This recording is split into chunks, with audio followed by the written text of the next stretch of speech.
Otep, cher Kamit, aujourd'hui c'est questions-réponses à l'ancienne.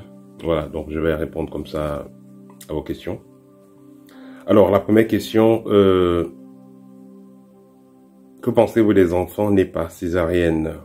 Il est clair que la façon que l'enfant naît, ça donne des informations. Un enfant qui va naître par la tête, qui va naître par les pieds, des enfants qui vont naître jumeaux, des enfants qui vont naître albinos, tout ça aura une signification. Les enfants qui vont naître par césarienne, ça renvoie tout simplement déjà au niveau clinique, parce qu'avant d'aller au niveau spirituel, il faut penser aussi au niveau clinique. Ça renvoie tout simplement à une personne qui n'a pas été bien préparée pour donner naissance. Voilà, c'est-à-dire que ça renvoie à une désharmonie au niveau énergétique. Le corps de la femme ne fonctionnait pas correctement. C'est pourquoi elle est obligée de faire une césarienne. Donc, c'est lié tout simplement à une désharmonie.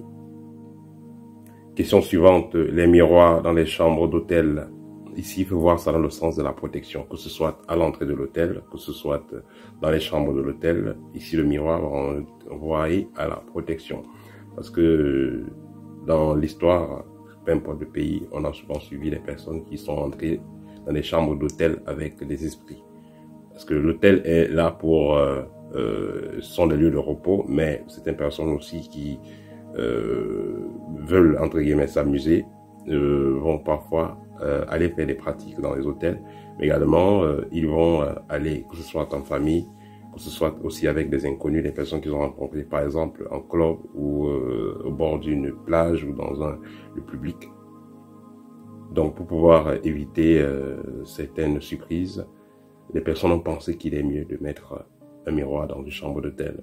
Déjà à l'entrée même de l'hôtel, à la réception, que le réceptionniste soit sûr qu'il est en train de parler avec un humain, et aussi à la chambre d'hôtel pour que le locataire de l'hôtel, ceux qui louent l'hôtel de façon provisoire, soit sûr que voilà, il passe la nuit avec une personne qui est humaine. Voilà. Comment lutter contre la colère? Essayer de manger un peu plus naturel, essayez de faire un peu d'activité sportive, apprenez aussi à respirer et contrôler votre limite. Quand vous sentez que la colère est déjà au paroxysme, sortez un peu, marchez un peu. Rêver de marcher nu et recevoir une chaussure, ça veut dire que vous êtes un peu déconcentré, vous êtes un peu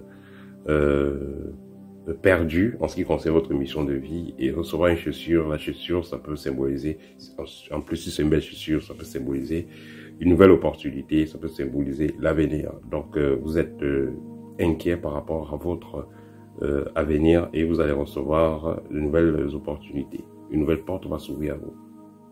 Rêver de son quartier d'enfance. Peut-être on a enterré votre cordon ombilical dans votre quartier d'enfance, ou alors il y a eu des rituels que vous avez faits dans ce quartier-là, quand vous êtes toujours connecté énergétiquement à ce quartier.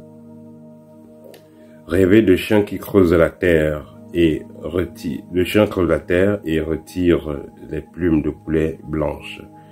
Le chien généralement symbolise un ennemi, quelqu'un qui vous en veut, qui vous fait du mal, et les plumes blanches, ça pourrait symboliser la paix. Donc ça pourrait symboliser la paix avec un de vos ennemis. Rêver de balayer avec un joli balai. Voilà, vous êtes en train de balayer la maison et tout ça. Ça veut tout simplement signifier que vous devez penser également à purifier votre maison, votre univers spirituel, votre maison. Rêver de voir la fumée sortant, la fumée des cigarettes sortant de son sous-vêtement. Donc vous avez caché dans votre vêtement la cigarette et la fumée sort. Ça veut dire que il y a quelque chose que vous êtes en train de faire qui vous détruit à petit feu, et tôt ou tard ça finira par vous rendre malade, ça finira par se faire ressentir. Faites attention à vos activités. Recevoir 2 plumes d'aigle. Je parlerai de l'aigle, un de ces 4. Recevoir 2 plumes blanches d'aigle. Ça renvoie ici à la paix. Voilà, vous êtes dans une situation... voilà, ça renvoie à la paix, ça renvoie à la progression, à l'élévation, un changement positif dans votre vie. Comment calculer son chiffre de vie? Il est mieux de faire une consultation pour cela. Parce que vous allez voir un chiffre, l'interprétation va dépendre de la maturité de celui qui vous consulte. D'où vient l'argent qu'on donne aux gens dans les loges? Déjà, de un, les loges, comme on les connaît là, franc-maçonnerie rose, quoi, ça ne donne jamais de l'argent. Ce qui va faire que quelqu'un dans une loge, il a de l'argent, c'est les réseaux. Parce qu'il est entré, on l'a branché à tel, qui lui a branché à tel, et là, il se retrouve dans une bonne position, il a assez d'argent, c'est tout. Voilà comment les gens ont de l'argent dans les loges. Mais ceux qui vont entrer dans des sectes qui donnent de l'argent, ici, c'est-à-dire quoi? Vous êtes dans un mouvement, on vous a prêté une forte somme et vous allez tourner avec. Le fait que vous allez entrer dans une loge et puis le serpent vous vomit de l'argent, ça c'est dans les films. Ça c'est dans les films. C'est clair que tout est possible, mais c'est des cas qui sont très très rares. Mais dans le cas général, les gens que vous allez voir qui vont faire qui vont entrer dans les mouvements pour avoir l'argent, ils vont entrer dans les loges et tout ça, et on va les voir beaucoup d'argent. C'est parce qu'on les a branchés, on les a positionnés. Que faire contre les ordres maléfiques, les loges manipulatrices, les cauchemars, les attaques? Tout ce que vous avez à faire, c'est apprendre comment monter en vibration, apprendre comment contrôler votre taux vibratoire. C'est tout ce que vous avez à faire. Une fois que c'est fait, vous serez à l'abri de l'influence de ces personnes-là. Une personne dit ici que le chat vient toujours physiquement devant sa maison. Ici, ça ne va pas forcément envoyer à une attaque, si la personne pense à cela.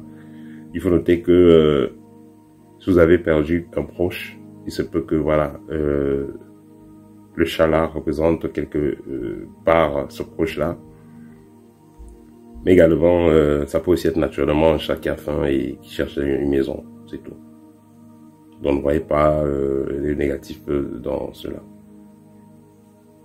Pourquoi est-ce que certains stars portent toujours les lunettes? Certains stars portent souvent les lunettes par rapport au fait qu'elles veulent...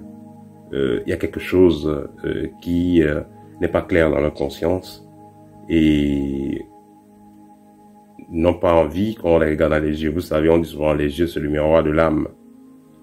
Quelqu'un qui est clair dans la conscience n'aura aucune difficulté à vous parler sans les lunettes ou à s'exposer sans les lunettes. Mais il y a parfois aussi certaines personnes qui ont des déformations naturelles et qui ne sont pas, on va dire, jolies sans les lunettes. Voir voir son fils dans les rêves avec des pieds percés qui saignent. Ça veut dire que on essaye de perturber, de nuire à l'avenir de votre fils. Voilà ce que ça signifie simplement. La question suivante, le nom des gardiens des mineurs. Ici, si c'est un renvoi aux personnes qui qui creusent la terre pour chercher des mines, ici, il faudra tout simplement faire des libations avant de procéder à la recherche des pierres précieuses. Bon, si ça renvoie aux enfants mineurs, le nom de leur ange gardien, il faut comprendre que les premiers anges gardiens des mineurs, ce sont les parents, vos parents physiques. C'est eux qui doivent d'abord veiller à ce que votre étoile, votre lumière, votre rayonnement, vos dons spirituels soient préservés. Donc, c'est d'abord le parent qui a la charge de s'occuper de ses enfants. Parce que vos enfants, c'est votre avenir. Dire qu'il y a un ange particulier pour garder les mineurs, là, c'est pas évident. Dans le plan spirituel, l'enfant, ils ont la conscience qui est dans un enfant, et la conscience qui est dans un adulte, c'est la même chose. Donc, le plus important, c'est que le parent veille à ce que l'enfant garde son essence divine, que l'enfant ne soit pas souillé par des pratiques rituelles qui ne servent à rien. Vous devez rêver de la même personne depuis 10 ans. Ça veut dire que vous êtes hautement lié énergétiquement à la personne. Vous avez une forte connexion spirituelle. Peut-être dans une autre vie, vous étiez connecté à cette personne. Peut-être dans cette vie, vous avez quelque chose à traiter avec la personne. Si la personne est déjà décédée, ça veut tout simplement dire que la personne attend de vous que vous fassiez certains rituels. Et il est même possible que la personne se réincarne dans votre lignée. Que faire pour éviter d'être sacrifié par des patrons qui sont dans les loges? J'ai déjà fait une vidéo dessus et j'en ferai encore. Tout simplement, éviter de voler ce patron. Soyez le plus honnête possible avec ce patron. Évitez,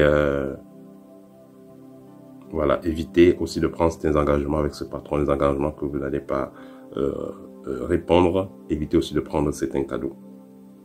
Vous êtes là, vous travaillez dans une compagnie, le propriétaire est dans une loge X ou Y et vous offre par exemple une voiture alors que vous savez que vous ne méritez pas réellement cette voiture. Faites attention. Cette voiture peut être travaillée de telle sorte que vous puissiez faire un accident avec par exemple. Donc faites attention. Rêver quand on vous arrache des dents carriées. Perdre les dents dans les rêves, ça pourrait symboliser la chance. Et rêver quand on vous arrache des dents carriées, ça devrait renvoyer au fait que vous ayez besoin d'une aide externe. Ce n'est pas vous-même qui arrachez, c'est quelqu'un d'autre qui vient vous arracher la dent. Et la dent, elle est carriée. Donc, quelque chose qui ne vous sert pas, quelque chose qui n'est pas très bon pour vous. Donc, quelqu'un vient vous en enlever cela. Ça veut dire que vous avez besoin d'aide externe. Comment aider une personne qui déconne après avoir bu de l'alcool? Pour aider ce type de personne-là, évitez seulement de faire boire cette personne. Voilà, parce que l'alcool, à la base, n'est pas bonne pour l'être humain. Et si vous en abusez, notez qu'il y aura des conséquences. Il y a des gens, par exemple, qui ont cette incapacité en eux. Chaque fois qu'ils boivent, ils ont des sérieux problèmes. Donc, cela voudrait tout simplement dire que cette personne n'est pas... il y a des organismes qui supportent, il y a des autres qui ne supportent pas. Cette personne n'est pas disposée à boire. Elle devrait faire autre chose que de boire. Que pensez-vous des oreilles qui sifflent? Mais si c'est du côté gauche ou du côté droite, cela va dépendre. Mais généralement, du côté gauche, c'est quand il y a des alertes, des attaques. Ou alors, vous avez votre aura qui est au corps subtil qui sont perforés. Bref, ça renvoie aux alertes. Tandis que le côté gauche, gauche renvoie aux alertes, tandis que le côté droite pourrait renvoyer tout simplement à des messages positifs. Dans tous les cas, les sifflements peuvent aussi être dus aux activités que vous avez faites pendant la journée. Si toute la journée vous étiez en train d'écouter les écouteurs, vous étiez en train d'écouter de la musique avec un fort son, tout ça pourrait donc créer certaines anomalies.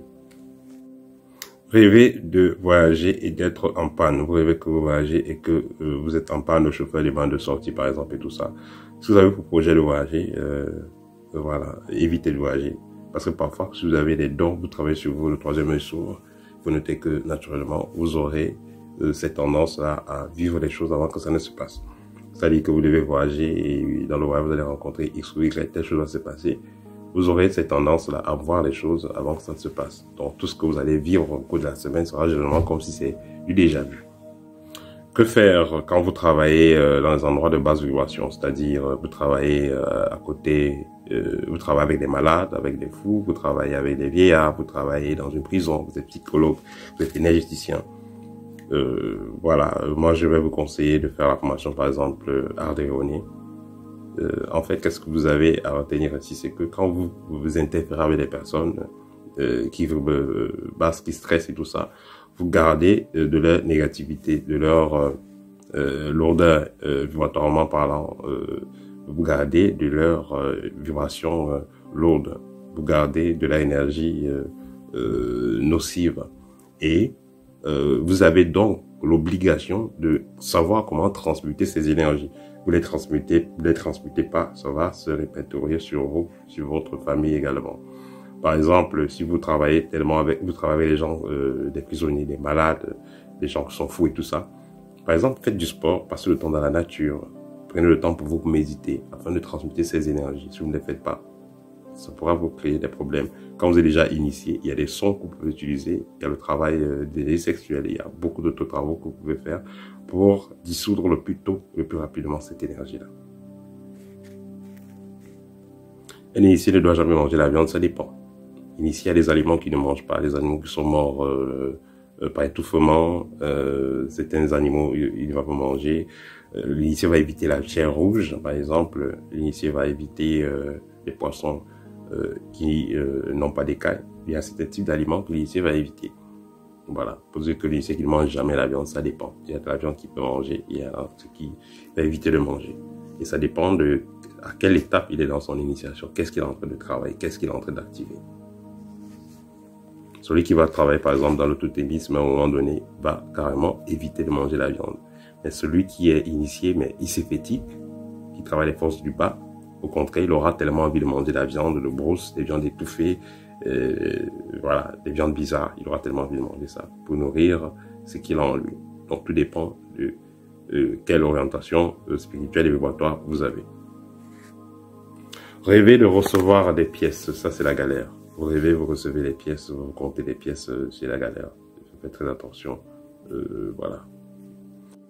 Comment faire une bonne méditation? Pour faire une bonne méditation, premièrement, évitez de trop manger. Deuxièmement, soyez détendu. Ne faites pas cela quand vous êtes stressé. Si vous êtes stressé, marchez un peu, respirez profondément. Allez, ensuite, vous allez vous asseoir, vous fermez les yeux et vous évitez les bruits autour de vous. Bref, faites dans un endroit calme avec le ventre vide. Voilà, pas que vous avez mangé il y a cela 5 minutes et vous méditez. Vous avez mangé à cela 2 heures, 3 heures de temps. Et là, vous êtes détendu, c'est calme. Et là, vous pouvez méditer. Donc, vous asseyez comme votre main droite, soit à terre, soit sur une chaise.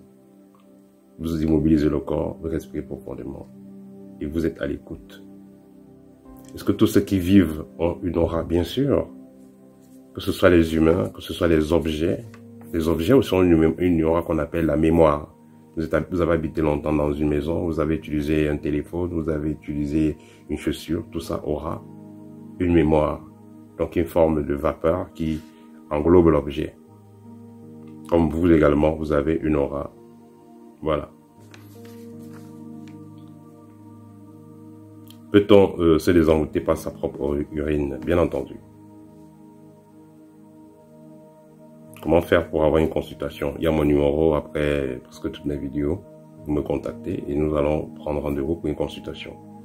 Je fais les consultations en audio comme en vidéo. Rêvez de faire sortir le verre et le pus dans son bras. Ça veut dire que votre bras, au niveau énergétique, est pollué. Quand vous rêvez comme ça, prenez directement du sel avec de l'urine et vous frottez sur l'endroit en parlant. Voilà. Si vous avez rêvé cela, ça veut dire que dans le plan énergétique, votre corps, on va dire votre corps énergétique est touché à ce niveau-là. Comment éviter de se faire vampiriser si le totem est introduit après initiation? Vous êtes allé vous faire initier quelque part, on vous a introduit un totem. La seule chose à faire sera de contacter un spécialiste. Voilà, parce que si vous voulez jouer à Harry Potter, vous pouvez amplifier les choses. Au lieu de vous débarrasser de ce totem-là, vous pouvez plutôt le rendre plus fort et après, ce sera impossible de vous en séparer. Peut-on naître avec un totem? Totem dans le sens direct, c'est-à-dire comme les gens qui partent chercher un totem de serpent ou de hibou pour faire les choses, vous ne pouvez pas naître avec un totem dans ce sens-là. Mais il y a des totems déjà qui sont liés à la lignée. C'est-à-dire que tous ceux qui sortent de tel village, vous ne mangez pas telle viande. Ceux qui sortent de tel village, vous ne touchez pas tel animal. Parce que cet animal-là, c'est le totem de votre clan, de votre famille. Dans ce cas, oui, vous naissez déjà automatiquement avec, étant lié à un ou plusieurs totems. Le totem de corbeau, ça sert à quoi? C'est l'espionnage. Le corbeau est très malin. Si vous avez par exemple les hirondelles ou les pigeons devant votre cou, vous tuez un. Les autres peuvent rester là. Mais le corbeau, vous avez tué un seul corbeau devant votre maison. Aucun corbeau ne viendra plus au moins pendant 6 mois. Ils vont fuir votre quartier même. Ils sont très malins. Ils sont toujours en train d'espionner. Prier à la maison, est-ce que c'est mieux d'aller prier à l'église? Bien entendu. Prier à la maison, votre maison, c'est le lieu où vous rencontrez d'abord vos ancêtres. C'est là où les ancêtres viennent vous rendre visite. Donc votre maison doit avoir un taux vibratoire haut. Donc prier à la maison, c'est l'endroit idéal. Sinon, vous pouvez aussi prier dans la nature. ressentir des piqûres pendant que vous êtes touché sur le lit, vous ressentez des piqûres, vous ressentez des battements sur les parties du corps. Ça, c'est les attaques. Là, le sorcier est en train de scanner votre corps. Il voit les faiblesses, le chakra qui ne fonctionne pas bien. Il introduit les entités, l'énergie négative pour abaisser globalement votre taux vibratoire. Et là, il peut frapper dur. Donc, il vous travaille d'abord le corps et après, il attaque. Le sorcier ne peut pas venir comme ça. Il vous attaque comme ça, directement. Non, il vous travaille le corps et il attaque. Le meilleur moment pour la prière, c'est quand il y a le calme. C'est quand l'endroit est paisible. Et surtout quand vous êtes heureux, quand vous êtes en paix. Quand vous stressez, vous êtes de bruit, ça sent pas bon, et tout ça, c'est pas très bon pour prier. Et vous avez mangé à cela 1 ou 2 heures de temps. Vous êtes à l'aise, vous êtes bien détendu. C'est le moment pour prier. Là, les chakras fonctionnent bien. Parce que quand vous priez, ça met en exergue les chakras. C'est pourquoi le non-initié n'a même pas droit à prier, parce qu'il ne sait pas ce qu'il fait. Il n'est pas connecté au divin. Voilà, il perd son temps en fait. Il ne sait pas se connecter au divin, normalement, il perd son temps. Or, celui qui est initié, c'est que il a contrôlé sa diète, il a mangé cela 2 heures de temps, il est bien détendu, il respire profondément. Là, il est bien connecté, il prend son moment de silence et il se réserve dans un endroit. Là, il sait qu'il est bien connecté au divin et il sera entendu parce que vibratoirement, il est prêt à cette communication bilatérale. Donc, vous envoyez le message à l'univers, au divin, et le divin vous envoie une réponse.